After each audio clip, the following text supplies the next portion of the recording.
is that? This is an orange and I have to eat later because I need to eat more fruits. Good Hi, morning. Cass. Wait, Hi.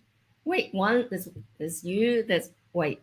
We're missing I'm actually somebody. Jen. I'm actually Jen today. Thank you very much. Yes. Can I do Jen? So yeah, hello everybody. Jen unfortunately is not able to join us on this show. Boo hoo! I know to all the Genatics and the Solid Gen fans club around the the, world. the genetics. I love that. I'm going to call Yeah, him genetic Genetics. from now. Yeah, Genetics. Jen is watching. I think. I think from where he is. So yeah, shout out to Jen. We miss you. Shout out, Jen. We love you. We miss you. It's not the same without you. You're not the same. How are you? How are you, Pace? Good pace. Yeah, good. Very good. I just quit my job this week. I know. I just I wasn't was wondering like. if you're gonna say that. I Yeah, know. let's I was. broadcast that to the world. Yes, broadcast the fact. Yeah, anyone wants to hire me, anyone wants to give me a job, I'll post my CV at the end of the show. We could do live job interview at the end of the show. Yes, I quit my But job. you're on. But just wait because Ange is on to really exciting things. A lot of exciting things around the world. Thanks. You're If that's what surprised, you, right? Yeah. yeah, that's what you want to believe about my life. You believe that. Good morning, Yeah. Kwai Donna. Thank you for joining us Good. today. Good morning, Kawaii Donna. So, Oh, okay, look, we have to start the show because we've got a very exciting guest today. So, yes, we are live. This is Dear Future Grandkids. I'm Percy in the Philippines, and that's Ange in Hong Kong. I cannot get the point right. There you go. That's Ange in Hong Kong. We have a unique and very special episode of Dear Future Grandkids today. You have to keep watching because you will be amazed. And if we're quiet, it's because we are amazed too. let's get to it. Our guest today is a master magician and a mentalist based in the San Francisco Bay Area. Yes, that is right, viewers. You are going to see some mind blowing magic today. BuzzFeed called him Silicon Valley's favorite magician because even the brightest engineers in Silicon Valley can't work out his logic defying tricks. He was also dubbed magician to the billionaires by Business Insider, but he simply calls himself the millionaire's mentalist. Please welcome the incredible master magician, Dan Chan. Chan! There you Oh, go! Dan! Dan! Hey, Dan. Hey, Percy. Thanks, Ange, for having me. Oh, how are you doing today? It's great. It is about to be 8 o'clock out in the Bay Area. I'm out of Fremont, California, where those Teslas are made, or Oh, Tesla's headquarters was in Fremont, and then it moved to Texas. But hmm. that's what we're known for. Wow, thanks for spending the evening with us. It's morning here in Asia, and we are very excited. So we're just jumping in, Dan, because you've got a lot to show us and to tell us today. So we're starting with some quick fire questions, all right? Okay. Absolutely. Dan, in 3 words, how would you describe your current state of mind? In the moment. In the moment. Oh, I love that. Ooh, I love that. I love that. I'll use that. What was your job before you became a magician? I was working at PayPal in 1999 alongside Elon Musk and the guys who ended up founding Yelp, LinkedIn, and YouTube. Oh, So wow. of course it leads me to say, did you have shares? Do you have a giant yacht in the back? Like that's Elon Musk, Peter Thiel, all those guys, right? Yeah, absolutely. All the guys who founded those companies and invested in even Facebook. So I had shares in PayPal. I wish I stayed a lot longer. I only stayed 13 months. In fact, I got hired at PayPal before Elon was hired. Oh, Wow. wow. What Yeah, were you well, doing Oh, there? What was your job? PayPal merged with X.com and uh, Elon founded X.com. So I actually joined before the merger. So technically, I did, I was there before Elon. oh Wow. man. Did you That get was to that. work with him? I worked in finance and I did the daily bank deposits and crediting of accounts. So, yeah. Interesting. Oh, wow. Okay. We'll get back to that because the transition from finance to magic is a big one.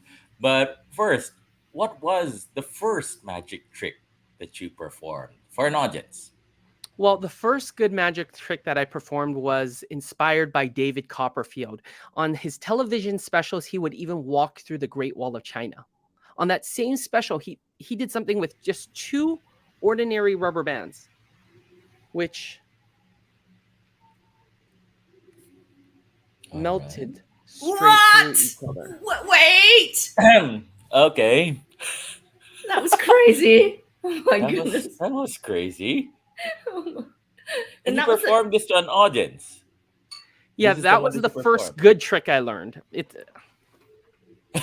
Oh my Was there goodness. a lot All of the other trial and ones are error? probably not worth showing the viewers. That's so cool. That's so cool. All right, my And turn for some quick fire yeah. questions now. Name something that amateur magicians do that really bugs you. Yeah, exposing how the tricks work in the comments on YouTube or on TikTok. Like if you know how it works, just keep it to yourself. Don't like prove to us how smart you are and reveal the tricks. Oh yeah, come on, let's not ruin the fun for everyone. I agree Yeah, with let's that. not ruin the fun. That's a good one. That's a Yeah. good one. Do you have a tip for handling a trick that's gone wrong? And I'm sure during your many thousands of performances, there have been tricks that have gone wrong from time to time. Either pass it off or have a good joke for it. When you're starting a performance, always sandwich your new tricks in between solid tricks before and after. That'll help you get a little Oh, bit more confidence because you kind of feel like you stalled or you kind of tripped up. So if you start with something that you're confident with and end with it, you're golden. The hard oh, part is getting the first trick good. The first two tricks oh. good, right? And then do you, I mean, you said make a joke if it goes wrong. Do you have like a plan B joke or plan C joke? Do you actually have some jokes that you've planned that you would say if your trick went wrong? It's been so long since anything's really gone really wrong that I don't even remember, but your audience writes your jokes for you. Believe it or not, there's always going to be someone witty in the audience that says something and they'll be funnier than you. And you just give them props, but then you have your notebook off to the side and then you're like, okay, when this happens again, steal that guy's joke. Oh, nice. I like That's that. a nice one. That's I a nice love that one. too. All right, complete the sentence for us. A great magician is someone who studies all the greats, all the past greats. oh, Mm. yeah, be a student. Yes. You have to know the history and the past in order for you to go to the future. A lot of times people think that they invented something and they're like, they didn't really invent it, they just reinvented the wheel. And we love taking credit for doing the same trick in our generation. So it's just kind of good to know who the past greats were and what they did. Oh, So get it. just jumping in, Ange. I mean, when did you change this from something that you like to do to something that you said you decided, okay, I'll take this seriously? I mean, I guess that's back to you coming from finance and going into magic. When I got my first paid gig, that's when I got serious because I was thinking, oh, I make money off this. Let me reinvest into this craft. So when you're not making money, you just think of it as an expense. So when you make money, you just invest a portion back toward getting better, right? I love how it's suddenly spoken like a finance guy. Yeah. From I need, magic to finance, it's all combined now. Yeah. But you're right. I guess that's how it works, huh? So Yeah. you decided to take it seriously, and did you take classes or anything like that? There were lecturers at Misdirection's Magic Shop. Every month they would have someone live fly in, and you would just watch them perform tricks maybe for half an hour to an hour, and after that hour they would explain the tricks for you. wow. Yeah. Wow, you really are a good student, a diligent learner, and that's why you can, you make a living doing what you actually loved as a hobby first. I need to, as someone who's about to face unemployment, I need to bear all this in mind. I'm taking notes, Dan. I am taking notes. I One was of the gonna things I was gonna PM you, Ange, about that.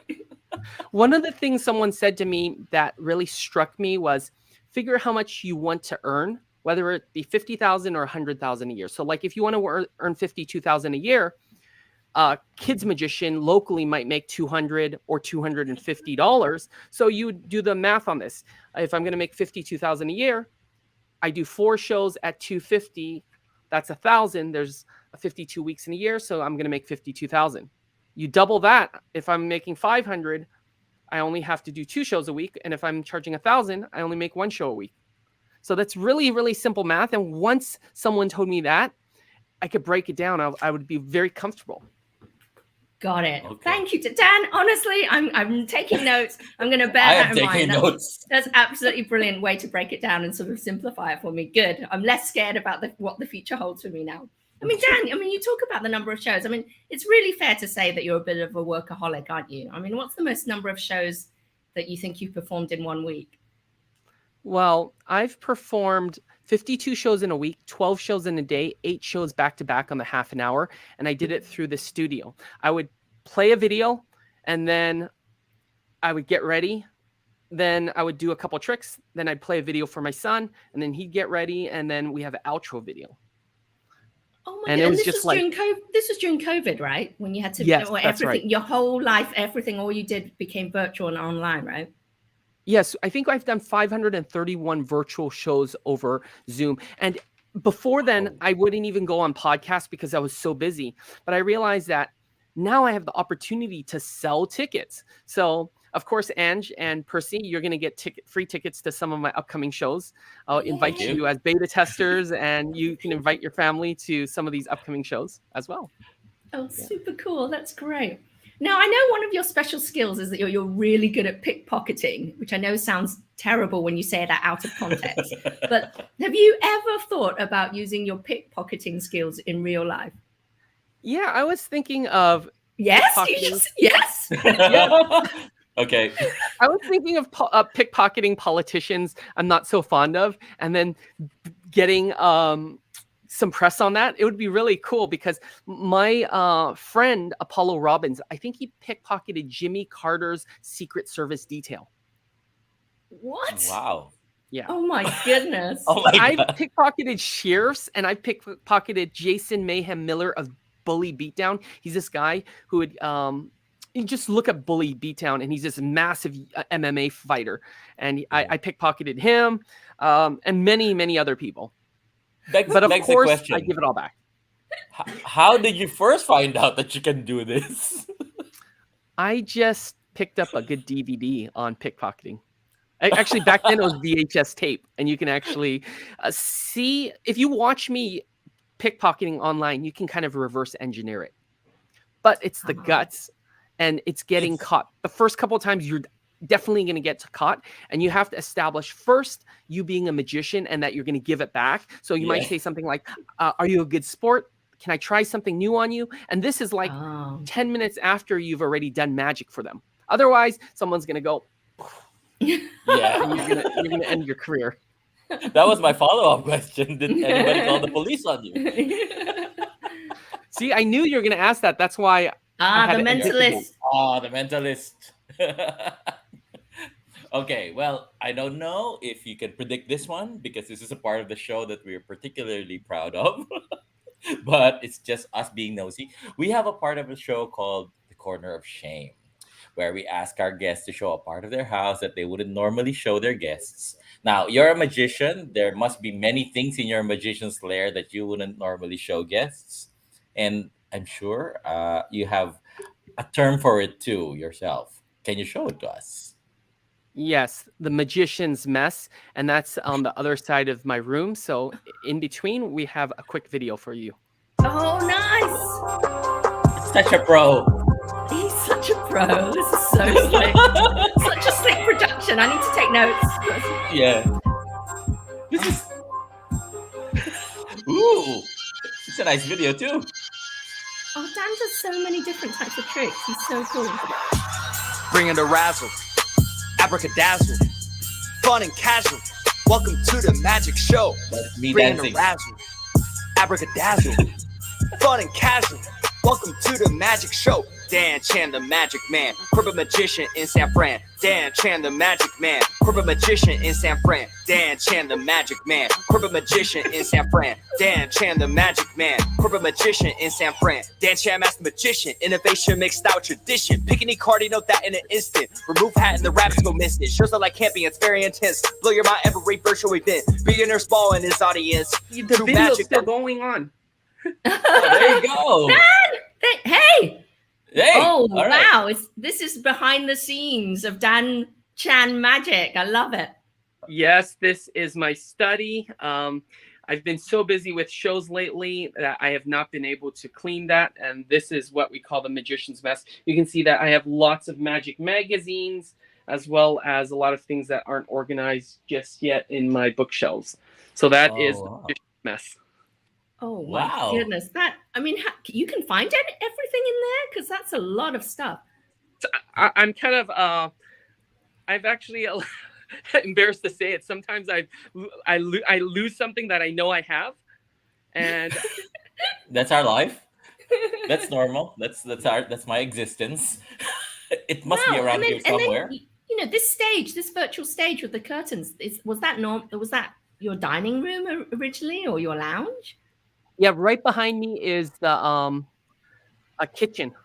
And then my living room's over there and my bedroom's over there. So I'm just trying to get these ticket sales up eventually, because I feel like even if 1 or 2 people buy tickets, I'm like, oh, this is kind of cool. Before, when we do magic shows, we have to what we call 4-wall it. So you have to rent the space and you have to drive down there and you have to worry about ticket sales. So there was one time, like, there was one person who called me and said, hey, Dan, you know, we have a magic show. Are you going to get in? And I was like, I was so silly. This was at the beginning of the pandemic when we weren't that organized. And I was like, oh my gosh, there's a show. And I told my wife, we've got a show.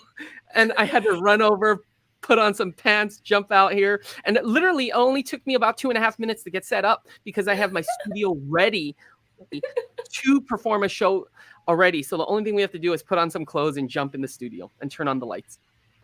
That is so funny. That is hilarious. I mean, other people have meetings that they forget about and they have to quickly run on and make sure they're wearing pants, right, for their meetings. But you actually have an entire show that you're like, oh, I had something to do at 3. Oh, wait a minute, I had a show. I'm going to make something disappear at 3. Yeah, exactly. Oh, man. Oh, Dan, you know, I know that you've got a lot of stuff, and maybe I should have asked this while you're around there, but do you have, say, 2 treasures from your work or your career that you can take a look at? One of them is my signed card from Elon Musk, which is already going to auction. I already shipped it off to rrauction.com. I performed for Elon, and he signed this autograph card. I don't know if you guys know, but Elon actually had some of his stuff from his ex-girlfriend go on auction, and it went for like close to $150,000 for TA notes and a lot of other things. So I'm hoping that this goes for at least $1,000. No way. So you were doing a magic trick, and part of your magic trick is you got him to sign. Is that how you managed to get his signature? So I'm going to actually show you the trick in just a second. With Elon. Oh, wow. That's Dan with Elon. Oh. So this is my online version of the trick, okay? So I'm going to show this trick to you right now. Right here. Ooh, live trick. Let's see. Yeah, we're going to do a quick card trick with these cards.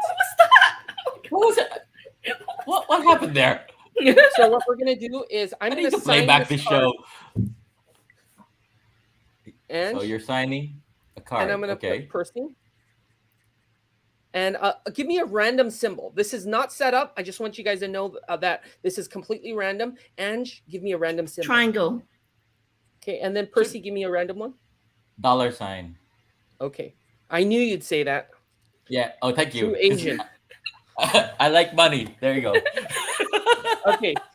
Your card will go into the middle of the deck like this, right?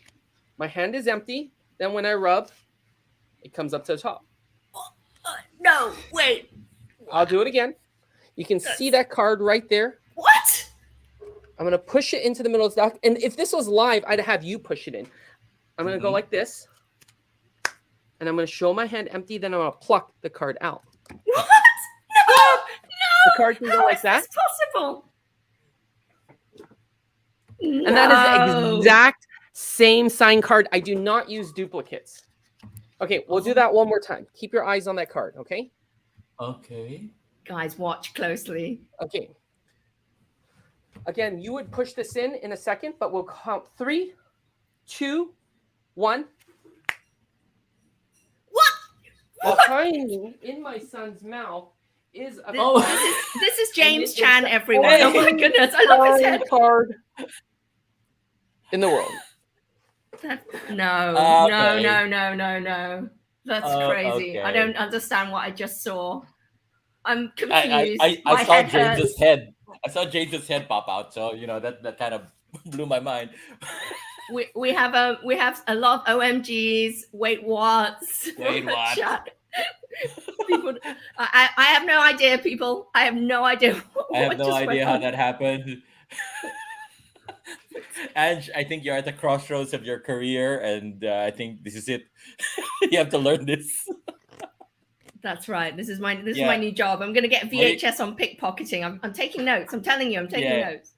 Maria Donna Sampson says, how'd that happen? Yeah, that's our question too, Maria Donna. We have no idea, Maria Donna. We have no idea. Oh, so that's one brilliant. item.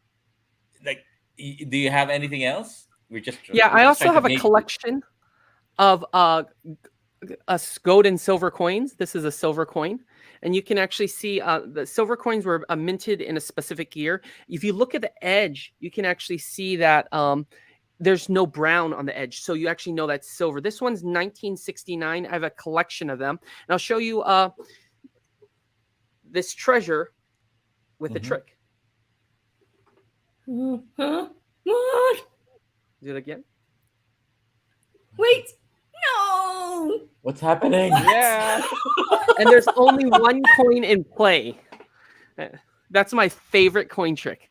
And this is one that I always teach my beginning students by the 4th or 5th lesson. I love teaching that trick because it is one of the best coin tricks you can learn.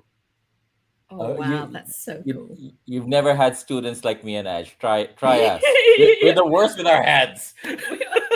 Afterwards, some people just want to learn how to do it. So even though you see it, you can learn how to do it. And it's your prerogative to practice over time. But at least you know how it works. Because for some people, they never even know how the trick works. So I offer a lot of lessons over Zoom. Oh, wow. Oh, man. You do it all. I think that's brilliant.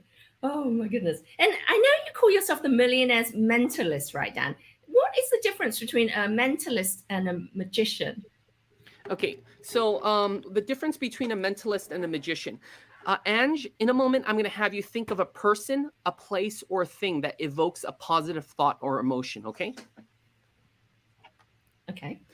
Now, put your hand right here on your head. Huh? Ange, like this, 2 fingers.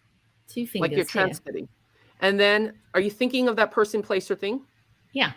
Because our thoughts determine our actions determine our habits, and our habits determine our destiny. Okay? Uh-huh. I'm going to try this. And then now touch the screen or the edge of your screen or the camera, but we'll let us see your beautiful face, Ange. Okay, I think I got this. There's no way you've got this. Okay, I get close. I don't always get 100% on, but I might be able to get it this time. What is it that you're thinking of? My nephew. Your nephew. And what's your nephew's name? Sterling. Sterling. Now, is that like almost like the sterling and the pound? The spelling's different. It's got an I in it. Well, I actually thought that we had sterling right there. What? No! What? Right? How did you know? No! No! What? No! This is crazy. I just want to assure our guests, our viewers, that this is really just mind-boggling for us, because there's no way. Because just before it came out of my mouth, I was thinking of I had loads of answers. No, this is no way. No, I don't get this. I don't understand what just happened. I had loads of answers in my head, and just before you asked me, I kept changing my mind. Like, should I just say nieces and nephews? Should I just say nephews? Should I say family? Should I say sister? But I don't understand what's So going on. okay, so all right, how did you find out? Because we already talked about you being a magician and how you got started, right? But how did you find out that you're a mentalist? Dan? Well, it's an allied art form like magic and juggling and mime. Slowly see guys like Darren Brown and other top name mentalists, and you say, "Hey, that's something that I think I can do." And you do research and you start learning. That effect is actually something that I created myself. And that was one of the first effects I created on Zoom. And I showed a reporter that. So in the chat, I don't even know if I can even, I'm not even logged in for some reason. It won't even let me put anything in the chat bar. Oh, what? Yeah, no, don't.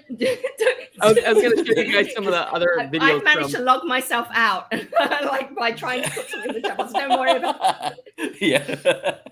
So it's not something that when you were younger you said that okay I can somehow read minds or something like that.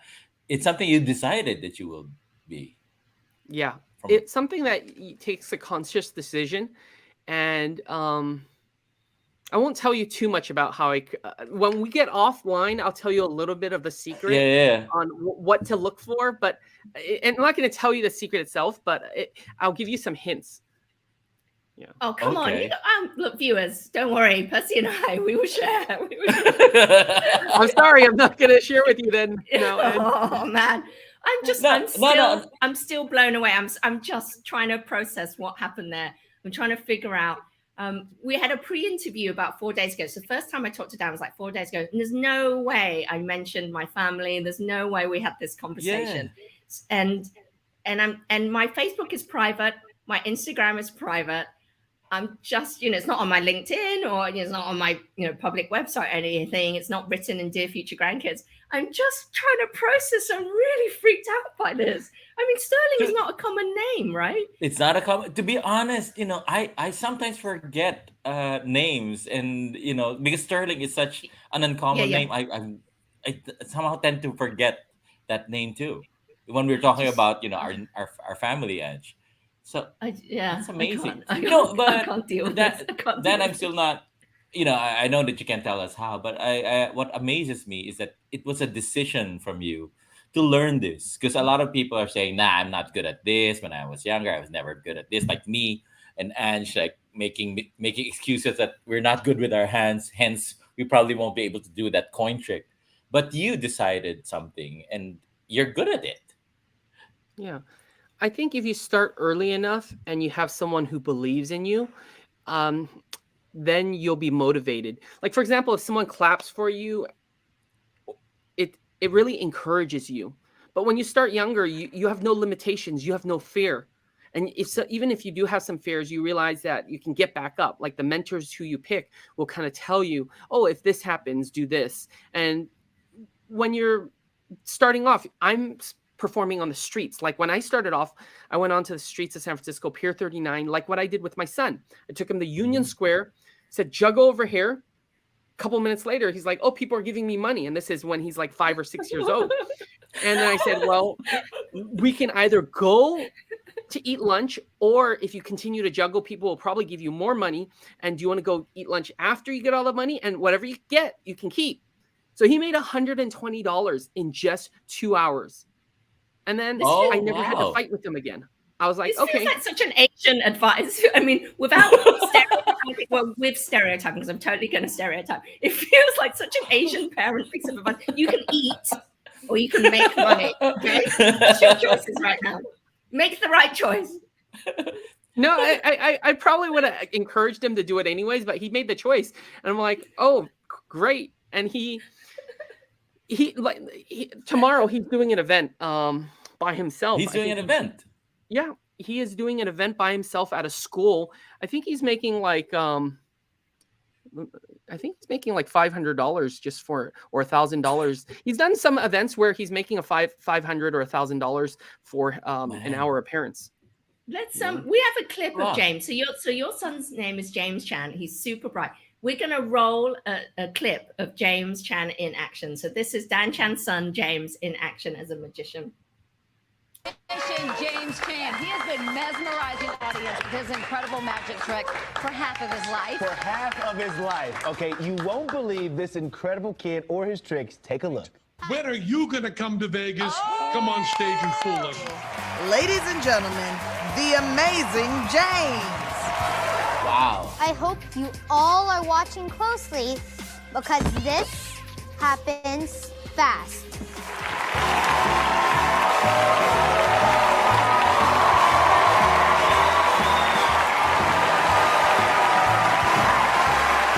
Ladies and gentlemen, James.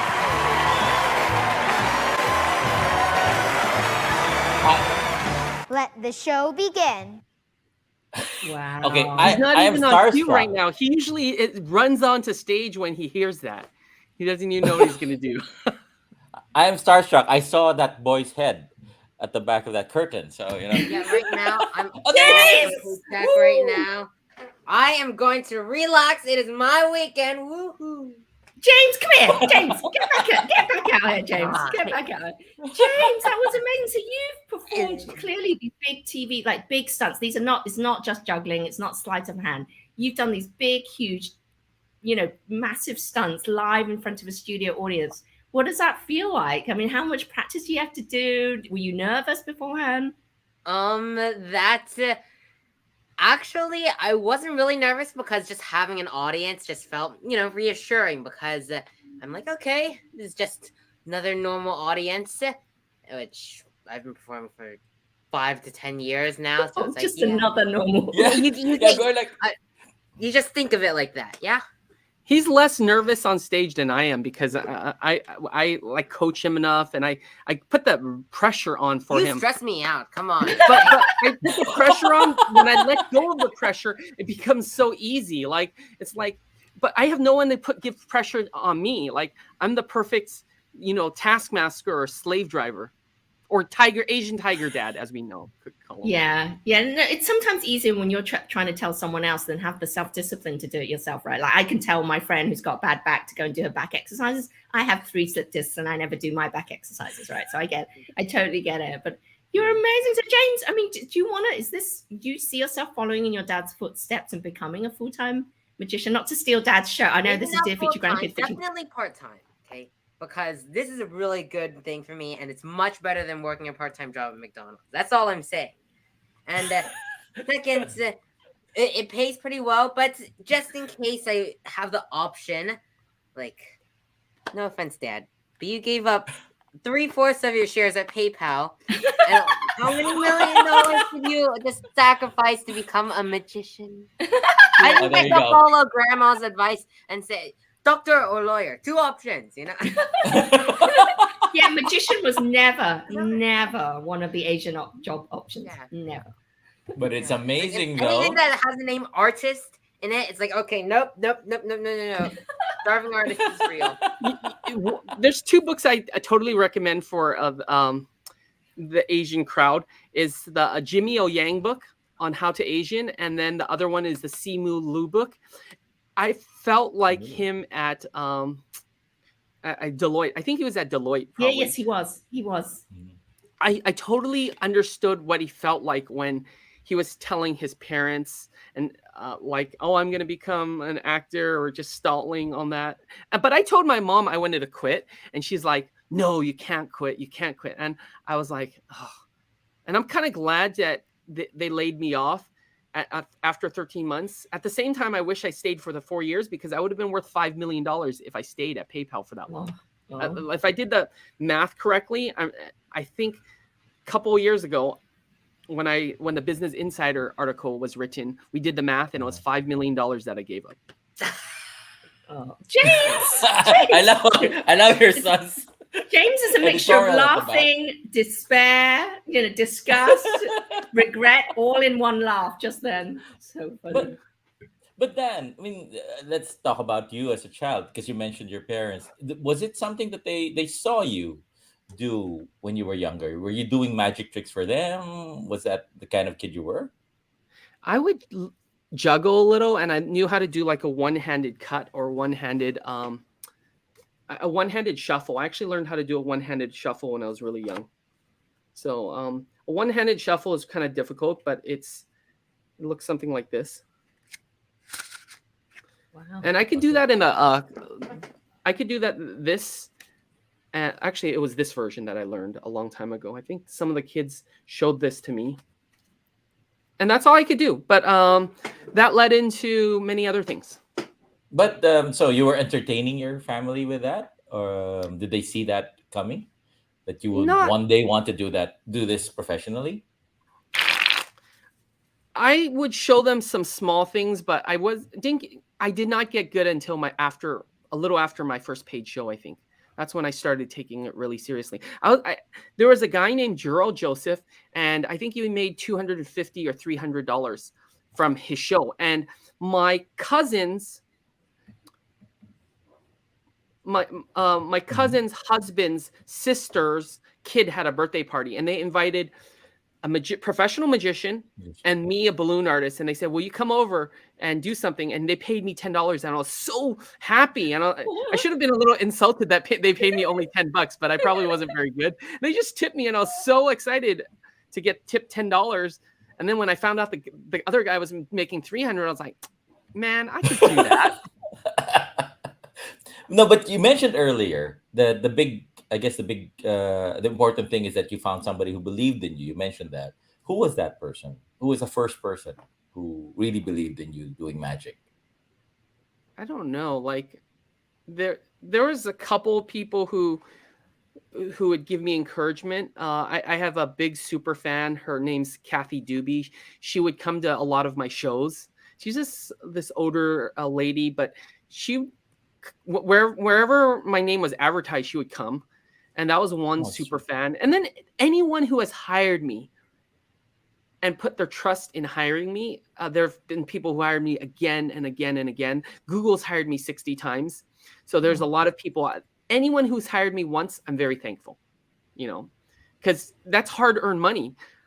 Yeah. I know sometimes people are earning less than me, or they spend what I charge might be their 1 day or 2 or 3 days worth of work, and they're paying it for 1 or 2 hours. And I'm like, wow, this is a big responsibility to give them value. Wow. I love your gratitude. You have such a good attitude to this. And you're right. Someone hiring you once is great, but someone hiring you twice, the second time, is belief. That is total belief and confidence in you, right? The second time you get hired. I love that. And even anyone who writes a review, like I've got well over 150 reviews on Yelp and then on Google and many other places, but I get these really heartfelt thank yous and emails afterwards. I ask people, what do you think? What could I improve? And when they want to be friends afterwards, or they follow me on LinkedIn, or we connect on Facebook, it's a journey, and I want them to follow me along this journey, because I've been to a lot of great places, and I've kind of bringing them along for the ride as well. And sometimes I even get to bring them to like the Magic Castle in Hollywood or somewhere else. Oh my goodness. It's just a pure pleasure and an honor to be able to perform for people. You can tell you love it. You can just tell. Yeah. You and your boy, you can tell. You're just doing this for so much love and passion. I think that's what makes you successful. Yeah. Exactly. It's the passion and that attitude of gratitude, I guess, that propels you forward, and that's what's inspiring. I mean, I love what you said, that ultimately it's the people who believe in you, not just one person, because everybody just romanticizes the one person, right? But it's a lot of small encounters with people that boost your confidence. Amazing. Now, Dan, now that we propped you up, it's time to take you down again. Yeah, because this is that show. This is that kind of show. We know how accomplished you are. We know how many gifts you have, and you being a finance guy who's really good at finance too. But there must be something human about you. There must be something very pointless that you can do, because we've got many things that are pointless that we can do. There's a lot of magic tricks that I've retired, and even tricks that I'm wondering, why did I do this? And here's one of them. What? Is that your finger through your ear? Oh. Ah!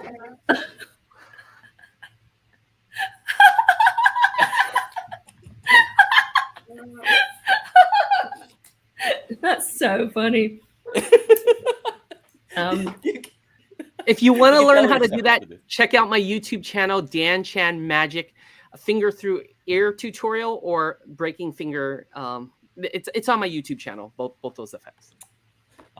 My kids are watching. I'm saying hi to Wacky and Bibo. They're watching, so now I can't do that trick to them because they know that I'm just copying you. So, all right, okay, you can okay. So even your pointless skills are actually quite amazing. Now move on to the next part of the show. We've got a regular part of the show where we ask our guests to pick up their phone and leave a meaningful voice message. But today we're going to do something a bit different. We want you to pick up your phone and do one of your signature phone tricks. Thank you very much. So, Ooh. Percy, I'm going to ask that you give me a number from 1 to 100, okay? And then I'll show you something here on my phone. And let me turn down my screen brightness just a little bit so that you can see this. So just give me any number from 1 to 100. So I'll give it to you now? Yeah. Yeah. Okay, 89.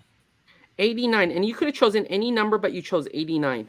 Inside my notes application, I have a list of beverages, and they're all different. What do you see on number 89? I can't see it. Yeah, I see it. What is number 89? Yeah, Kern's Mango Nectar. Okay. Kern's Mango Nectar is number 89. I would love to share a Kern's Mango Nectar with Oh! How? That's crazy. How? What? Do you have a refrigerator inside that paper bag? What's happening? I don't understand. Only wondering. I'm freaked out. Yeah, I'm freaked out. I'm freaked out by that and by the fact that you can probably read my mind and read how freaked out I am. I'm scared. I'm actually scared. You are an X-Man. Thank you very much. Oh, You're Dan the X-Man.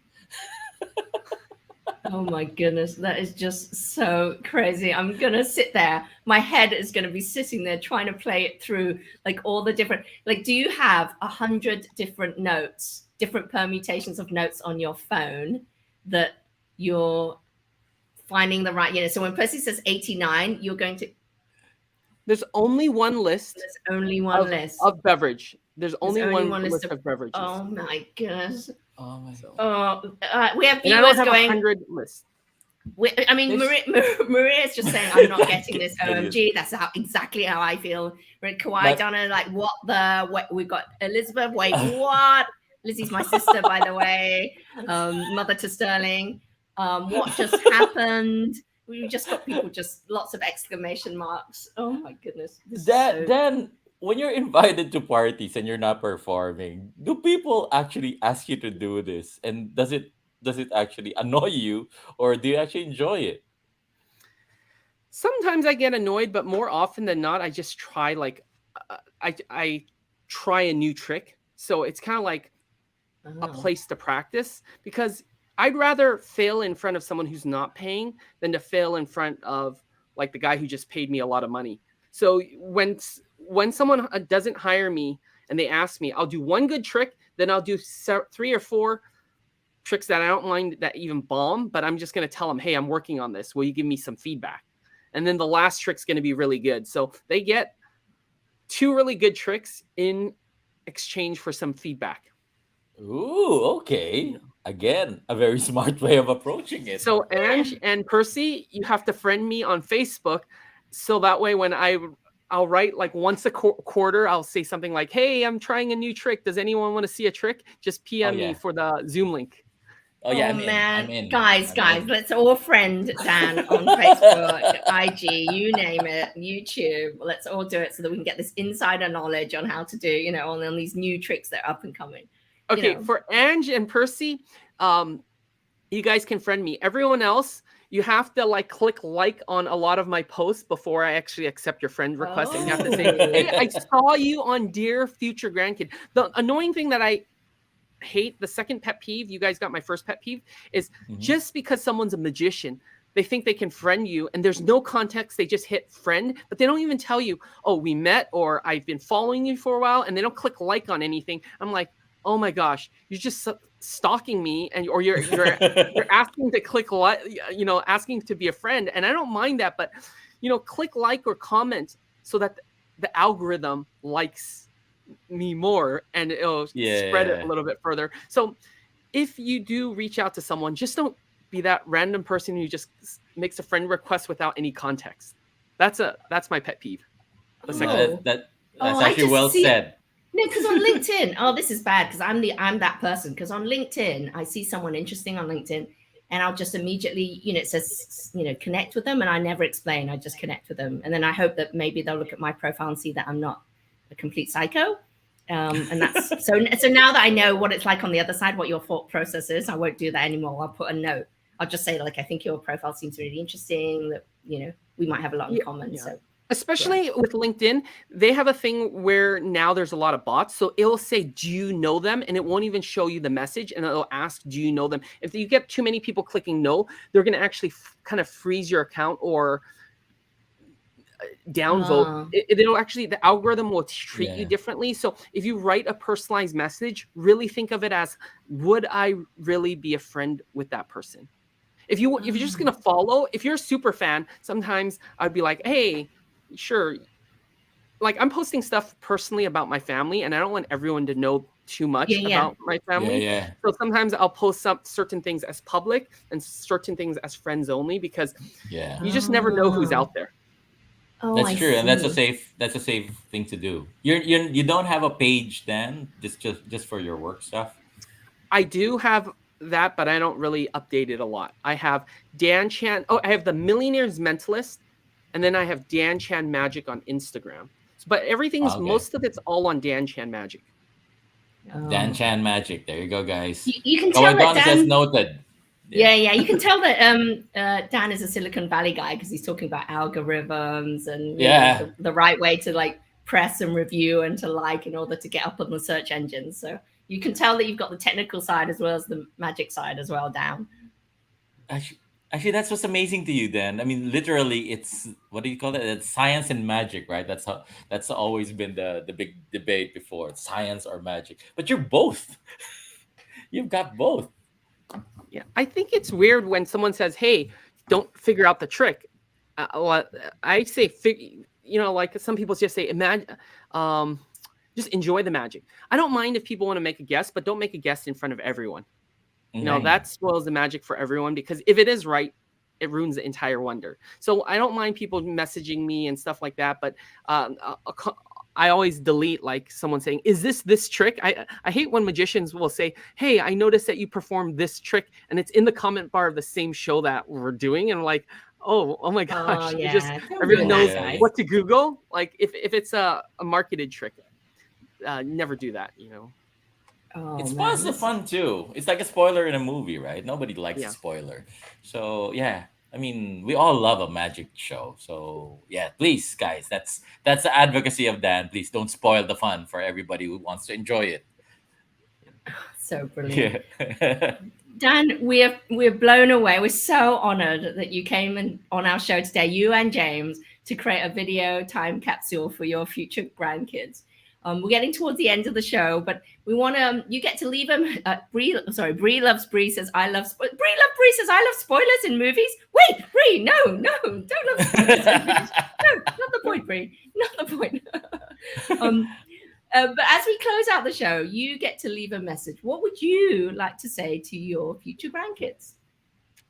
Well, future grandkids, listen to your mom and dad, and make sure you not only study hard in school, but practice your magic and juggling, because that's what made Grandpa great and performing around the world. So again, listen to mom and dad and practice lots and watch lots of shows, because you don't become a great magician by just practicing. You watch lots of shows and you enjoy what you're doing. So whatever it is that you do, whether it's being a magician or doing something else, really be passionate about it and love what you do. Oh, that's so nice. And I heard, I mean, Dan, are you quite extroverted? Because someone said to me once, I had a friend whose son was really, really introverted, very, very shy. And another friend said, teach them 3 or 4 really cool magic tricks, because that will help them break the ice when they go to secondary school and meet people for the first time. Is that some advice you'd give? Is that something you used yourself in order to break the ice socially with people? It can work, but you still have to build a lot of confidence, and there might be a time frame of the moment that you start. But the thing is, you don't want to be hypercritical. You want to just encourage them to continue to try lots of things and see when their face lights up, and then let them do it. I think that there's a sunk cost fallacy in a lot of Asian families. It's like, oh, I bought the piano, so I already spent X amount, so I'm going to throw good money after the bad. So I have a violin, and they've done it for a year. You know, that's my life, by the way. Cut your losses, sell the violin, and buy what the kid's interested in next. And they might be interested in a lot of things, but just say, hey, as they get older and older, you might have to say, hey, you quit after a month or 2 months, or set a time frame. Nothing is forever. So like with violin, you might say, hey, I'm going to teach you discipline, but we're only going to do it for 6 more months. But when you're doing it too long and you're not making a return on investment, if you think about this, this is ridiculous. You're teaching your kids piano or violin. There's no way that if they're not motivated and they're not good at it, they're going to be the next Yo-Yo Ma. So you're literally throwing money away. You might as well throw money away at something they like, right? But Asians, we're crazy. We think we're so smart, but you end up doing this. I'm like, what if they gave me like 1 or 2 extra magic shows when I was a kid, or watched a performance? Would I be better, or would I have started earlier? I started when I was 20 something, but imagine if I caught that passion earlier and someone supported that. So as kids change their passions, go along with it. Yeah, I mean, I loved watching TV growing up. I didn't get to watch many movies because my parents were busy, so I didn't get to go to the cinema very often, but I really loved watching TV. TV was my babysitting.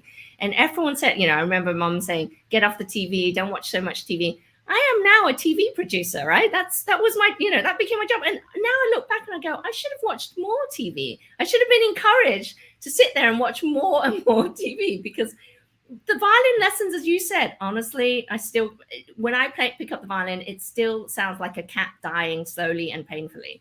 But TV, I can quote, some of the stuff, even Dear Future Grandkids, some of it harks back to the joy and the experience and the presenting style and the show style of what I remember growing up. So I think I should have watched more TV, not less growing up. That's my lecture for today. Yeah, and one thing is, we can consume content, and then we have to start creating content and being okay with it being slightly bad. Like post something on YouTube or TikTok, and then later you can always take it down. You might not, the YouTube video might not even be great, but you might learn about the algorithm, or you might learn about other things in that process. So doing different things and enjoying that. If I have a kid who likes watching TV, I would say, hey, write a report on it, or do something similar. Watch 10 and create 1. Start creating content as well. If you like playing video games, study the bios of these guys that have invented them video games and reach out to them and say, hey, I am 14 years old and I love your video game. I would just love to interview you. You have to ask 100 people, and there's going to be 1 or 2 people who say yes. And ask people who are a little bit older, maybe close to retirement. Those people want to give back. If you're catching someone when they're between 20 and maybe 50, they probably are less likely to respond. But once they get close to that retirement age, they want to pass it on. They want to, tell their war stories. Man, so well said. Dan, before we let you go, I'm curious, what advice do you have for James, especially knowing that he is where he is in magic, and his passion, and his potential journey.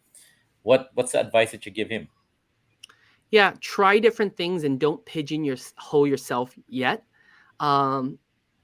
Maybe do 6 months of several different other jobs that you might find interesting. because you can always go back to magic. I'm going to be waiting for you to come back to magic, but I don't want any life regret. And I don't want you to say, hey, this was the only option, because you can always crash a party on a Friday evening after work or on a Saturday and still make a good side hustle from what you already know, but just try other things. Magic isn't the whole life. I know I forced you to do a lot when you're young, so feel free to try more things. And I can't wait to have grandkids so I can train them and teach them. Did I hear James? Was that the sound of James just falling off his chair? Just listening to the prospect of having grandkids already. That's too funny. Dan, you're an amazing magician and mentalist, but you're an amazing dad. I love the advice that you've given James, and I hope that we're like that with our kids, with our future generations too, because usually you kind of just want to guide your kid to what you are passionate about. But you said it, right? Try different things. It's always gonna go back to, this is always gonna be here, and that's amazing. That's amazing. Well, So thank you so much. Thank you so much for being on the show, to both you and to James. We'd like to thank our viewers, especially the ones who commented, the Gennatics, Kwai Donna, S. Nicholas, Paratosh, good to see you guys. Maria, thank you so much for your comment. Bree, thank you so much for your comments and engaging so much with us on the show. yeah. And remember, you can't change the past, but you can create your future. Thanks again to our guest, Dan Chan, the Millionaire's Mentalist. Woohoo! Big round of applause. And Dan, we can't let you say goodbye just like that. We want you to say goodbye with flourish. With flourish. Yeah. Okay, let's see what we can do. I think we need to put you on full frame first. Full frame first. Oh, man, what is... Where are those coming from? I'm down to 1 pack a day. Dan, thank you so much. You've been the most wonderful, engaging guest. I am going to spend the whole weekend trying to reverse engineer everything that you just showed us. I'm watching this again. mind-boggled. I'm absolutely mind-boggled. I'm totally watching again straight afterwards. Thank you so much. Thank you, Ange. Thank you, Percy. And instead of our usual closing credits, here's some fast-moving trickery from Dan Chan. Bye, everyone. Bye.